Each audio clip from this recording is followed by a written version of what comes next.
morning everyone. I was hoping to not need all my waterproofs and everything for at least the first few hours today, to the point that I had my sunglasses on when I left the house and put suntan lotion on, but in the hour it's taken me to get to the beach from York, the rain has started, so fully waterproofed and hoping I don't get too wet. I'm back at Runswick Bay, which is just behind me as I walk along the sandy beach. My goal is to hit the same landslides I hit the last time I was here. Hopefully find a few more nice ammonites out of some of the nodules there. But if they're already picked over or not much has washed out with the big tides we've had recently, I'll go around the corner to Kettleness and see if we can find some stuff that way. I'm 3 hours around then before the low tide, so I've got plenty of time to see how much we can find. And when I've got something, I'll be back with you soon.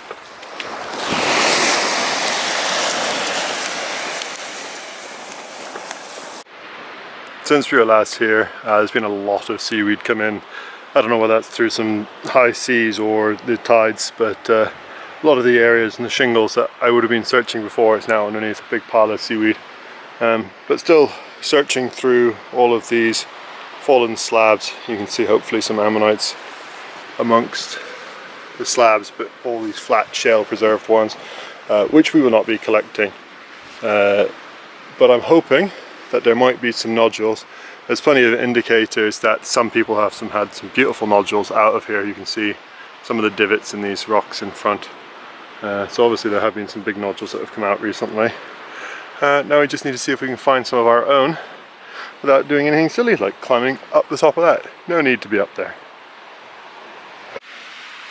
I don't know if you guys remember, but I pulled this giant block out last time and couldn't open it. It was too hard. But someone obviously has come along and split it. And I always am curious what was in these things. What did I leave? It looks like it was a belemnite fragment cone. So this is the top end of that cone as it sort of splays out towards the bottom. So someone broke it and got it open, but really wasn't worth the time and the effort, which is good to know. It's a bit of a shame. Someone split this nodule, and obviously the elegantissirus here hasn't split well with it, so you can actually see the little chambers through it.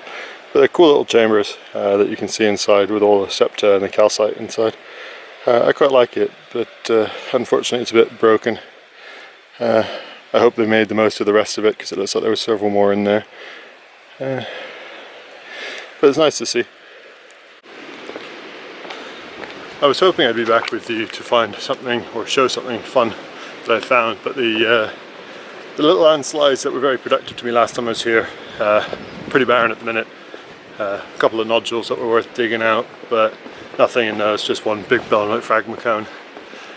So alas, we're going to make a move, as you can probably tell by the fact that I'm looking down and busy traversing the beach to get around to Kettleness. So I'll be back with you when I'm on that side and hopefully finding some more stuff. Although even last time I was here, this was pretty barren. But we'll just have to see what we can find. Back over to Kettleness Bay, and sort of the beach area. There's already a couple of people directly ahead, so I'm going to quickly try and go past them and then go to the headland and then pop around the headland and see if we can find anything around that side. Just because this is pretty sparse at the minute. I'd like to have something to show you in a video.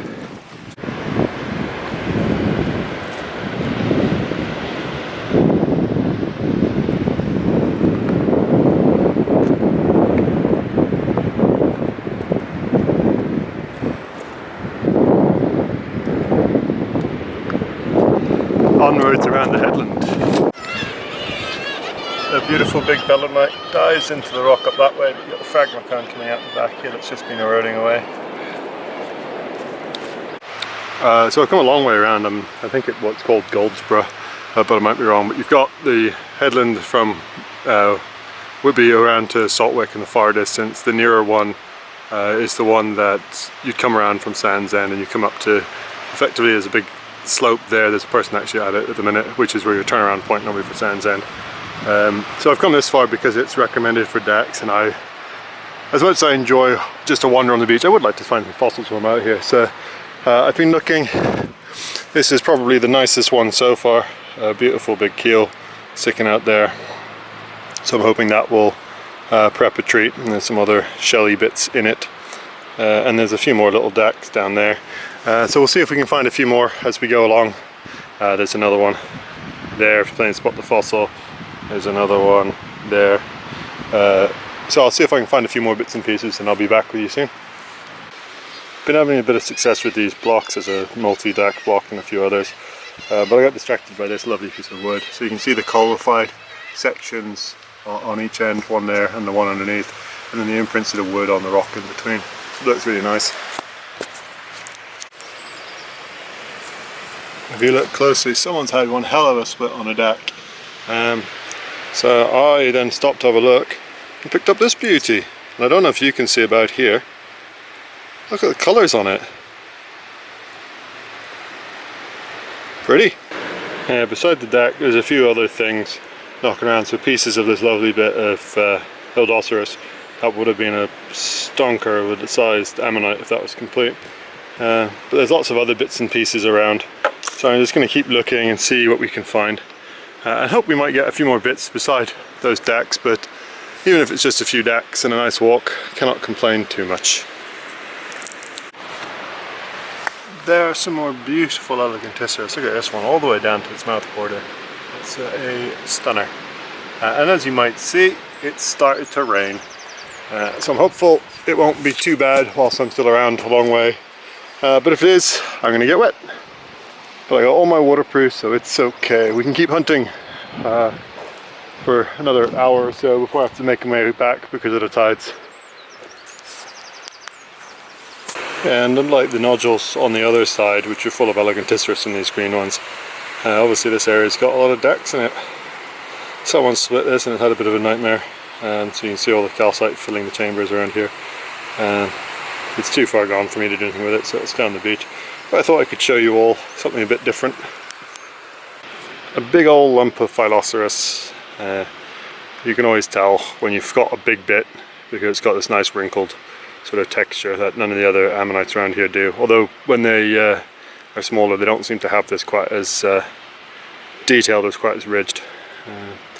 But it's unique for the ones around here, so it's a nice indicator of what you've got.